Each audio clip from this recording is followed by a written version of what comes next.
Welcome to SALTovation. The SALTovation Show is a podcast series featuring the leading voices in SALT, where we talk about the issues and strategies to help you make sense of state and local tax. Well, Sam, thank you so much for joining us today on the SALTovation podcast. We really appreciate your time, and we're so happy to have you kind of to converse Thank you for having me. So, as we usually like to start, could you tell us how you first got into state and local tax, and then what made you decide to stick with it? Sure. I think, like probably most people, I didn't envision that I was going to go into state and local tax. I think you'd have to be kind of a weird duck to maybe envision this as a kid, but no, I was an English major and a Spanish major in undergrad at University of Texas. I always knew I wanted to go to law school, so I went to University of Illinois with the goal of coming and working in Chicago. But I honestly went into law school thinking I was going to do family law. I always had like a real passion for family law and litigating divorces, and I handled a bit of that in an internship in undergrad and saw, you know what, I don't know if I want this. I don't know if I want the personal, it's so personal. It's, it's these people's livelihoods and it's a lot of emotions. And so when I was in law school, I had the opportunity to clerk at HMB, which is my firm now, acquired by Kilpatrick this past March. So if I say HMB, I mean my current firm. But yeah, I had the opportunity to clerk there and work with our SALT group and, some of the really kind of the best minds in SALT, Fred Marcus, Jordan, Marilyn, Dave, you know all these guys.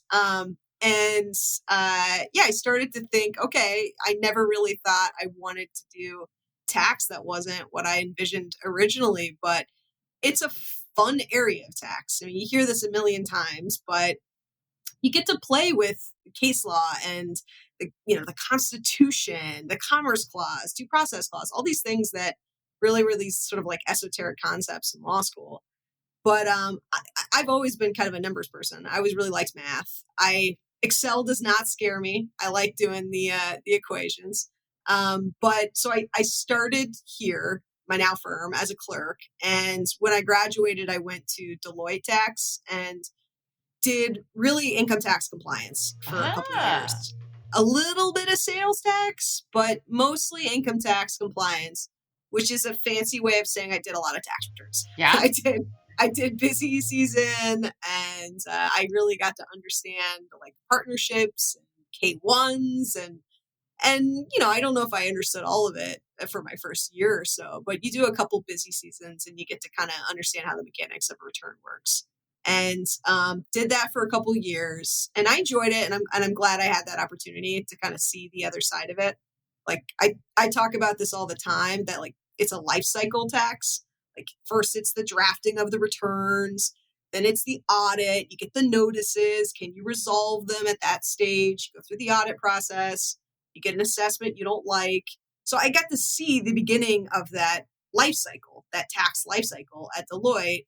And now I get to do the next part, which is you get the assessment and you don't like it and you want to challenge it. You want to litigate it. That's what we do now. You can do some of that in Big Four accounting or in any accounting firm, right? You can in Illinois, we have the informal conference board, which is like a continuation of the audit. And you can do that as a, whether you're barred or not, but you reach a point in the accounting firm where you can't take it any further. And that's where we get involved, and it is a lot more fun. I would rather be coming up with fun ideas and drafting briefs than drafting tax returns. So I was very, very happy for the opportunity to come back. And then I've been at the firm in our SALT group for almost 10 years. So how did that pivot back, the opportunity, if you're at the Big Four, Big Eight, or whatever the heck it was when you were there, to go back into the law? How did that fall into your lap? Yeah, I kept up with these guys. So, I really did want to have the opportunity to come back. And the group has always been really good about right sizing. We were never going to hire someone if we didn't have enough to kind of keep them busy. And so, when I left the firm, we didn't have the need for another associate. We just hired, I don't know if you know Chris Lutz, but they just hired Chris Lutz when I was a clerk. And so, yeah, they just hired, they didn't have a need, but just keeping in touch and making them aware that if there is that need, I would love to be, the person to fill that role. And then I could come back. And what a great thing to marry that, the compliance with, because that's kind of I big four, big whatever they were. And then I did a lot of returns, but I'm like, I want to do the advocacy, but I do controversy, but I don't go to court. So one thing I did feel like I missed out on was the ability to go to court, because you can shake the tree a little harder when you're like, we're going to sue you. So I have to have alignments with firms like yourselves so that we can take it forward and make that threat viable and not just like pretend like we're trying to settle. Normally, I've been able to settle most audits with my legal writing and my advocacy in writing, but sometimes we can't. Sometimes we do have to threaten, and then we have to take it that next step. So it's really interesting that panned out. And I think it's so good for you to see, like, to me, a return is sort of almost like it's a draft, right? Because you're doing the best you can to put your facts and circumstances into the laws and into the forms. I mean, it really is never 100% accurate, as best as we do, because there's so many different positions that businesses take that allow for a beg to differ about a position being taken from the compliance perspective versus what the law was. And that's why you have an audit, because people beg to disagree. And sometimes the departments take two extreme positions in their own interpretations of the law for their benefit. And that's where we sit in the middle of that. No, it's overreaching, right? We don't think that you don't sue on anything if we agree with the assessment, right? It's only when they want more money. I agree. I mean, in getting to see kind of maybe the way things should be done and the way that things are done are two separate realities, but the memos to file that you draft with returns, so you understand your filing position. So if you have an audit in a few years, you understand why you did what you did, but maybe you want to put those sort of understandings of how the process works was helpful. So I'm glad I had the opportunity. And to your point, you could definitely get a ton done at the audit level or ICB, or we have here Board of Appeals. Those are all places that accountants or lawyers at accounting firms can go. But yeah, you reach a certain point where you don't have the same threat if they know you've got to kind of bring in somebody else. That's interesting. You were able to go in, though, and you're not even an undergraduate CPA, because Jordan's a CPA and an attorney, as am I.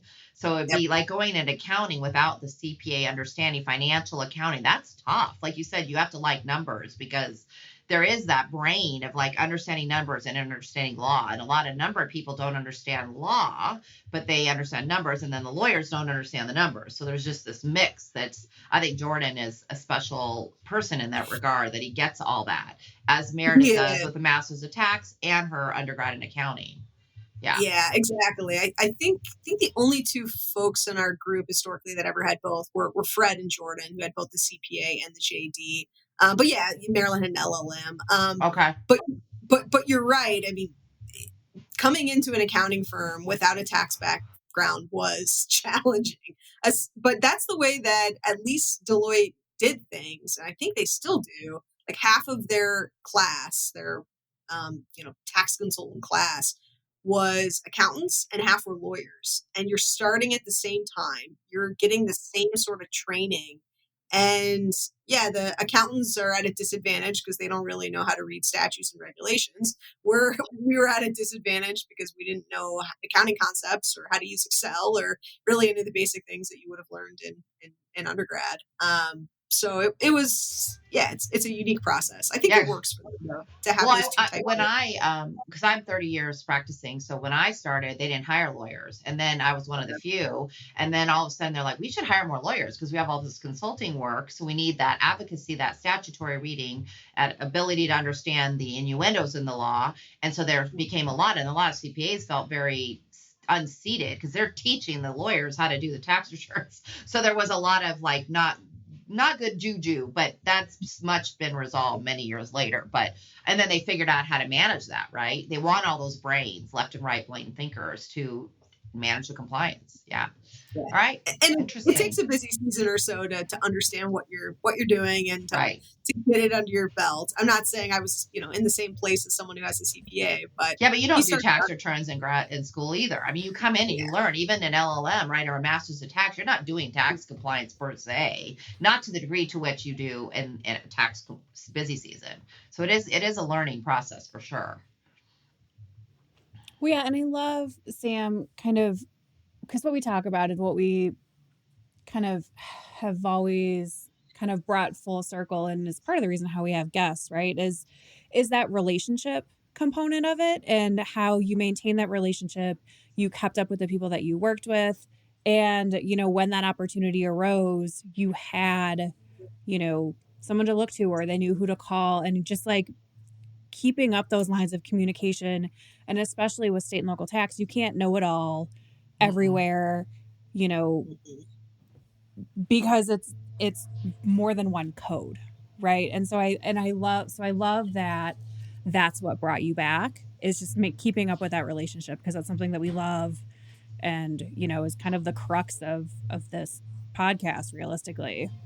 Yeah, because all the people that make up this, what we go to IPT to do, and the Institute of Professional Taxation, just that network is huge. And when you were at Big Four, as was I, when I left, I thought, oh my gosh, I don't have a SALT deck in DC anymore. But I had a SALT person in DC because I've been in different organizations. I know different people. I work with David Hughes on a whole issue in Chicago, Illinois, because of what is a signatory? Is DocuSign suffice for the 5-prong test for software? I mean, how do you know what the interpretation is of a law or the application of it without talking to people to see how it gets applied, right? Because you're looking at the law and you go, I think, can I get away with this? This isn't literally a wet signature. Just silly things like that are important.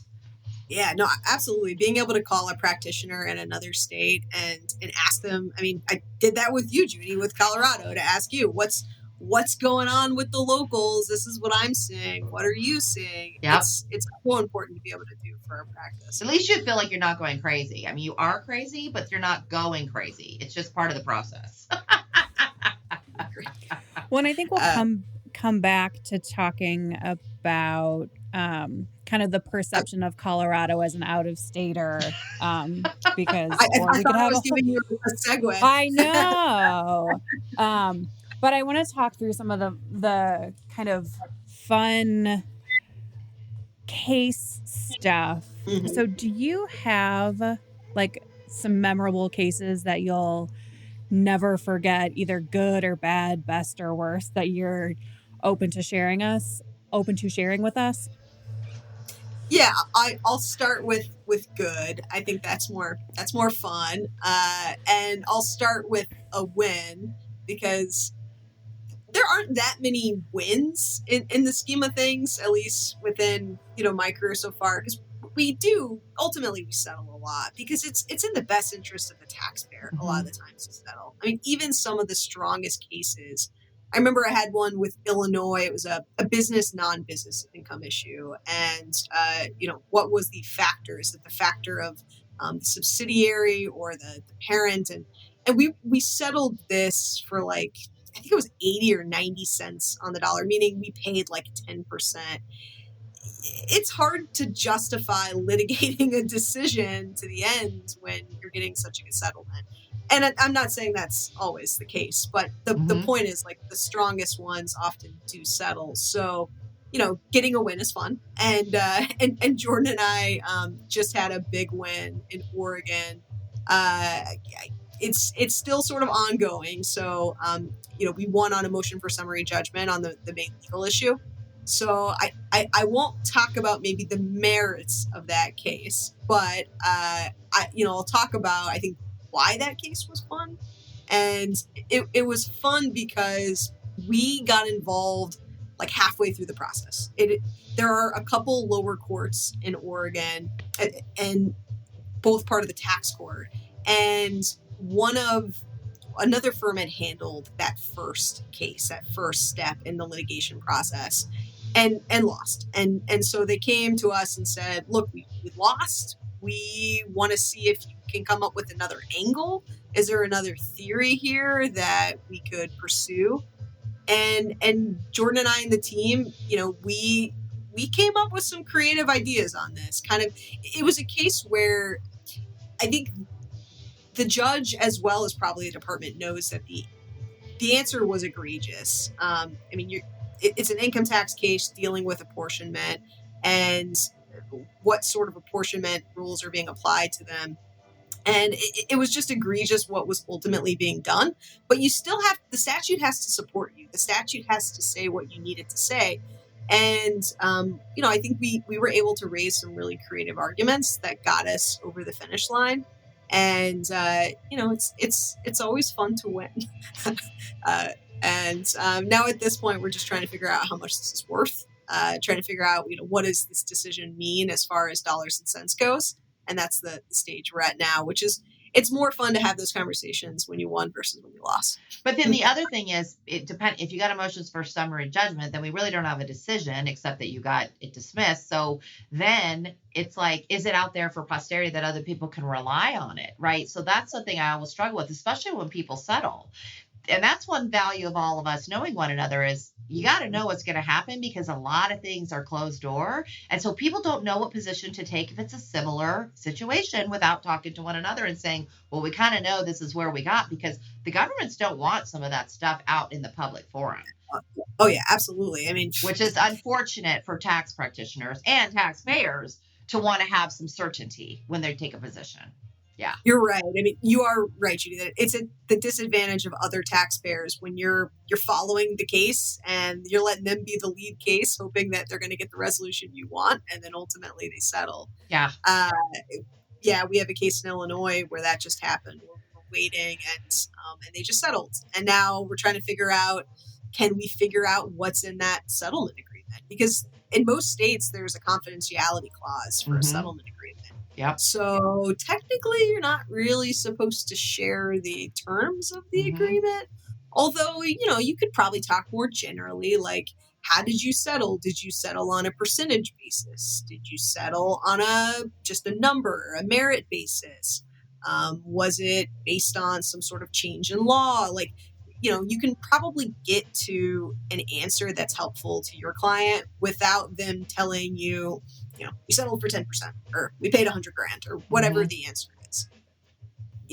There's been a lot of that kind of back and forth with the city of Chicago too, with the settlements dealing with the transaction tax. You mentioned earlier, Judy, that you had like an Illinois 5-part test issue. Was Illinois applies the 5-part test for whether it's taxable software. But we dealt with that relentlessly with the city of Chicago, where one taxpayer, they cut a great deal, and then you're like, okay, just give us the same deal you just gave them. But there could be, in the city of Chicago, you had a change in leadership. So previously, tax council was really kind of willing to work with taxpayers and resolve issues in a way that kind of made sense, even though they knew their law was bad.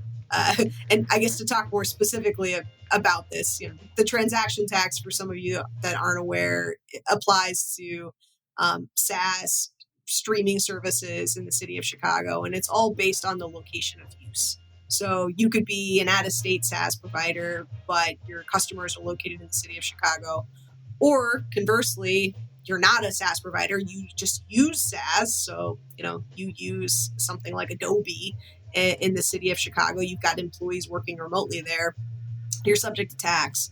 And this got really complicated because the city never modified their ordinance to do this. They just put out a bulletin in ruling 12 that suggested those things were taxable.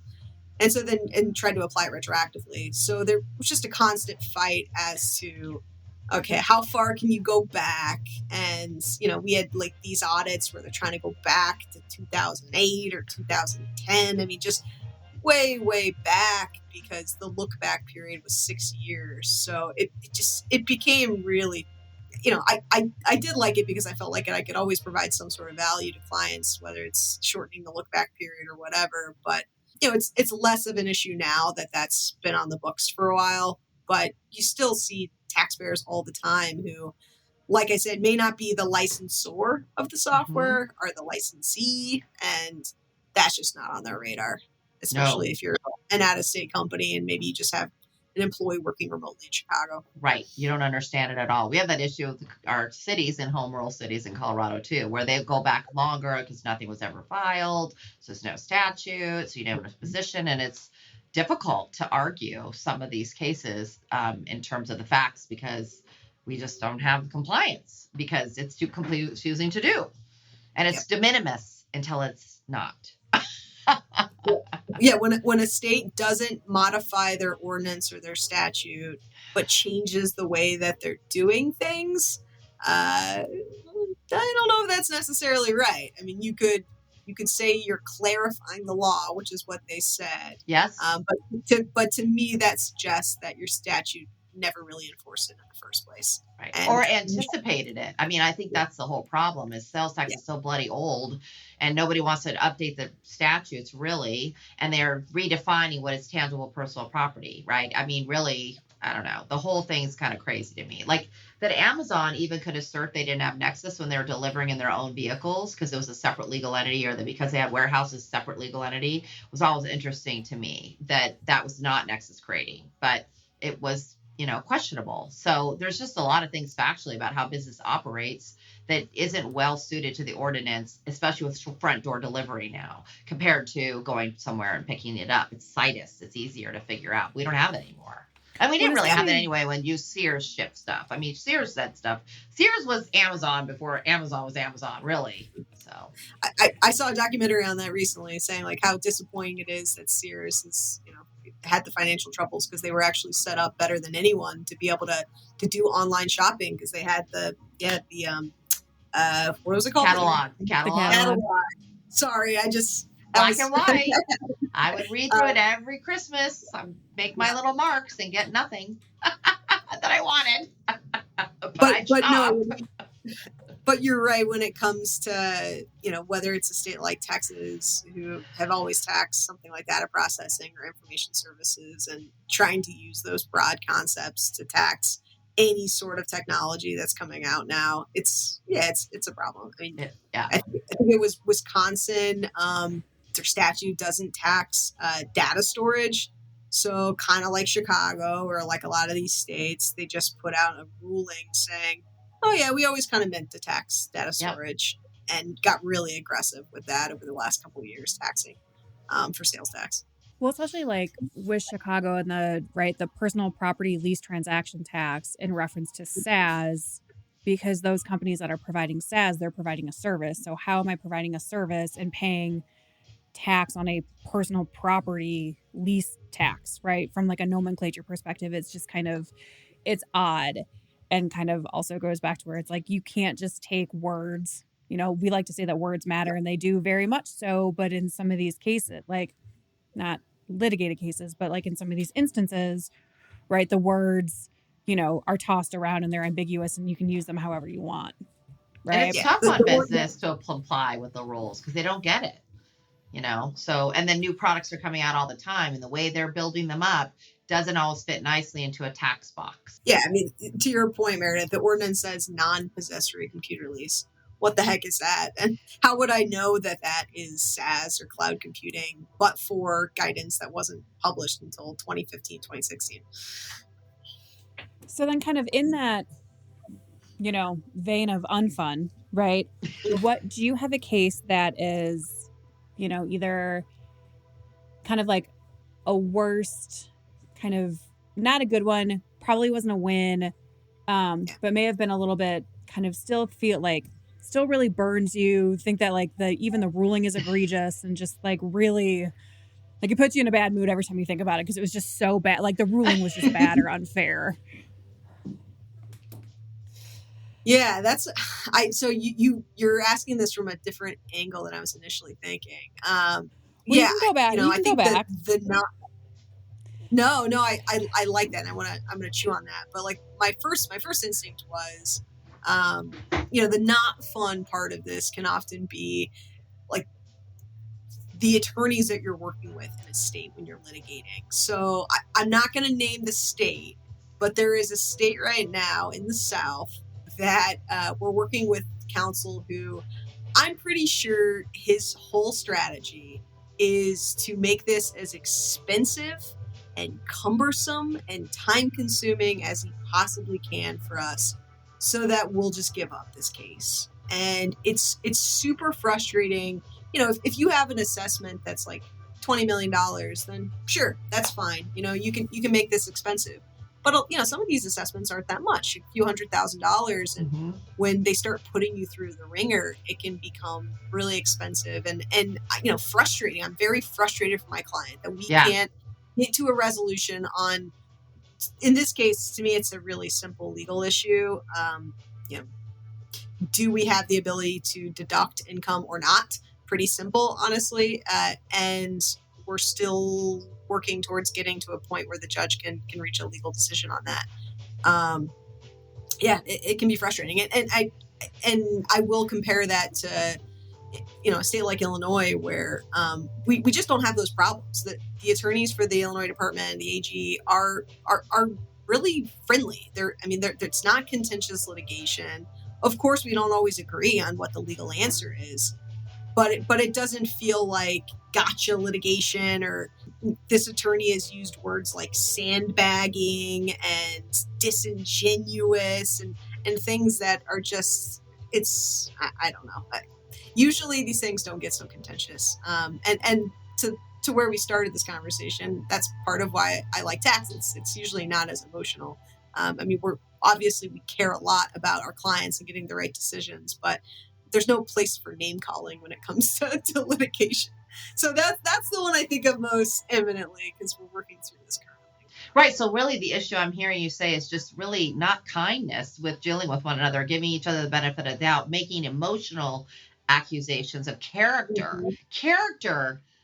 Absolutely. whatever you call it, character alienation or I don't know. But I actually feel like I've felt like the things have ratcheted up a little bit, where it's sort of like, that's not what the issue is. The issue is black and white. It's this issue or that issue. It's a number. It's a whatever. But why are you throwing this other stuff in here to mucky up the issue? It's an economic issue. Let's go, And then there's this other stuff that gets folded in, and you're like, what's happening here with name calling and all that? And that does make it a very unpleasant process. Like, there are lawyers out there that will just throw all kinds of things out there that just deflect the issue from the issue at hand, that are character related, I think. Yeah. And that does give you a bad feeling of like, we're both supposed to be advocates. We're both agree to disagree, but can we have a, calm and methodical discussion comparing the rules and not throw in some other stuff? Yeah, it's interesting. Yeah. And that does muddy stuff, like emotionally, because it is your career and you spend a lot of time doing it. Yeah, it feels like they're trying to kind of drive up the price to see if we'll balk at that. But, the price meaning the amount of time we have to spend litigating this case. Yes. But I think I have a good response to the other angle of your question, Meredith, which was, what's bugging me, like legal decision wise. Recently, what states are doing with states that have separate reporting, they're separate reporting states, and they're trying to enforce combined reporting via transfer pricing. The Tractor Supply decision out of South Carolina. We could talk about that. I understand kind of where the court is coming from on this, but if a state statutorily allows for separate reporting, the department shouldn't be able to just backdoor their way into that via alternative apportionment.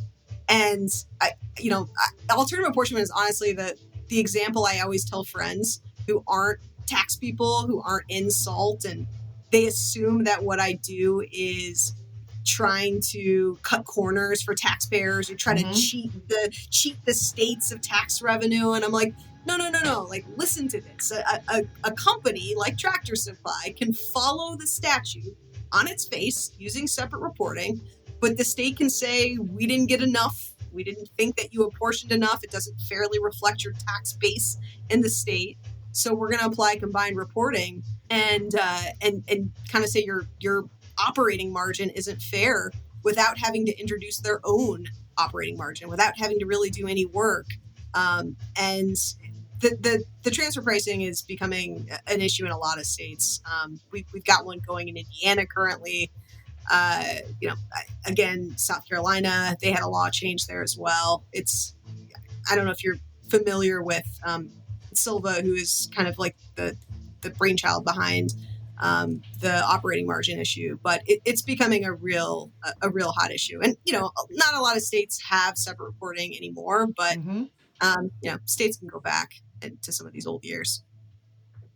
It is very disheartening, isn't that? Because I've had situations where I've had a taxing jurisdiction impute my costs of goods sold. Basically, I'm like, how do you know what it is? We'll tell you what it is. This is what we are. And like reconstruing us as a retailer versus a service provider. Like, who are you to decide what we are? And some of that's very upsetting, actually. And then, of course, they have a big carrot and they have a big stick. So you're like, eeks, this is material. I mean, I had $1 million dispute with a landscaping company years ago. We settled it for like $4,000, I think it was $4,000 all in, but it took 3 years.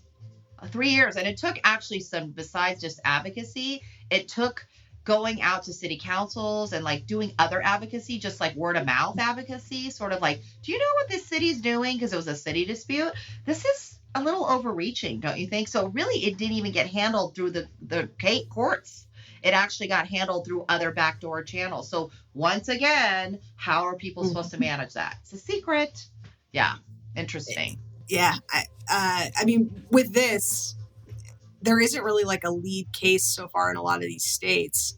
So it's just sort of sitting there. And like in Indiana, for example, we were kind of asking around, like to our earlier conversation, asking around some other Indiana practitioners to see what they're seeing with the same combined reporting transfer pricing issue.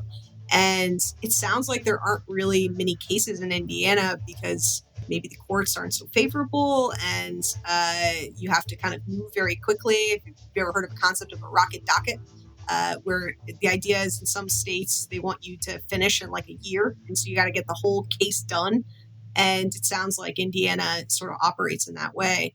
Well, how the heck am I supposed to develop a really complicated case where I need expert reports and I have to develop what the proper operating margin is in a year? It's not really feasible. So yeah, we were kind of hoping there'd be a lead case, but I'm not sure if there is one currently. Interesting. So that once again, you're kind of on the cutting edge of trying to figure out something. And I think that is one misnomer, I think, in our space is a lot of people are like, well, you know this, you practice in this. I'm like, actually, I've never dealt with your exact issue because your business is unique. And therefore, there isn't anything exactly like you or you wouldn't exist. The reason you're here and you have a market is because you're doing something a little bit better than somebody else that's similar but different. And so I think a lot of taxpayers misappreciate that because that's their market. Yeah. And you're like, I'm sorry, I am kind of guessing. It is the practice of law and tax. Like I said, a tax return is a draft to some degree. Yep. You hope it's pretty final and you hope you vetted the issues, but it's not always, it's just the best you can do based on all the circumstances at the time and how much you're going to spend getting down the rabbit hole of that issue. Yeah. Interesting. Yeah. And to your point, working from the best information available. And that always makes me think about how like the city of Chicago never previously had any of their publications. Like, so in Illinois or any other state, most states you can request a general information letter or a public letter ruling request. The idea is you say, hey, we want guidance on this and we'll either disclose ourselves and it'll be published and binding, or we won't disclose ourselves and it won't be binding. But the point is that the city of Chicago didn't have any of that stuff published. So, certain folks had access to it and certain folks didn't. And you're trying to determine whether you're getting the same fair treatment as everybody else. And none of it was. So, I mean, credit to their legal department, and which was spurred by Bloomberg suing them for it. But they published it all. And so now you have access to. And I still don't know if I believe that everything is on there, but I think that a lot more information is accessible now. Well, in Colorado, we thought about, they have every once in a while, the Department of Revenue says we don't want to do letter rulings anymore. We're going to charge for it. We don't have the resources. You don't give us the head count. We can't turn them around fast enough. We don't know that we want to be bound by it. We can't, so we're fighting as practitioners to say we've got to have that option available. You cannot take that away. No, everyone's not going to use it, but they don't know how to build capacity for it as a resource either. So they are not offering you like either, whether it's what I call a general. No, they do, but they every once in a while they bring up to us, we want to take those away, and we're like, no, you can't. But they're like, we can't staff to it, right? Yeah. So over my 30 years of being in Colorado, we've absolutely had the department say we can't do them anymore. This podcast is for educational purposes only and is not intended, nor should it be relied upon as legal, tax, accounting, or investment advice. You should consult with a competent professional to discuss specifics of your situation and the applicability of the information presented.